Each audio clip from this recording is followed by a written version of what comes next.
সাক্ষী রেখে বলতেছি, অতিরিক্ত মা ভক্ত ছেলেদের হ্যাঁ বিয়ে করা উচিত না। কারণ হইতেছে বেশি মা ভক্ত ছেলেরা বউকে খুশি করতে পারে না। মাকেও খুশি করতে হবে, বউকেও খুশি করতে হবে। আর যদি বেশি মা ভক্ত হও তাহলে মায়ের আসলের নিচে মাথা রেখে ঘুমায় থাকো। বিয়ে করার তোমাদের এখনো বয়স নেই, ঠিক কিনা বলো? ঠিক না? 100%। আর তোদের মতো খন্নাস বেডিদেরকেও আসলে বিয়ে করার দরকার নাই।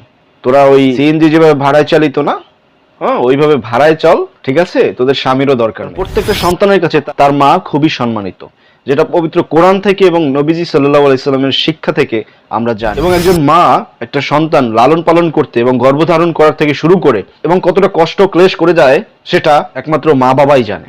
আর এই মাকে নিয়ে যেসব মেয়েদের, তোদের মতো যেসব মেয়েদের মানে খুজলি শরীরের মধ্যে মানে একটা অসহ্যকর তৈরি হয়, তোদের আসলে বিয়ে করাই দরকার নাই।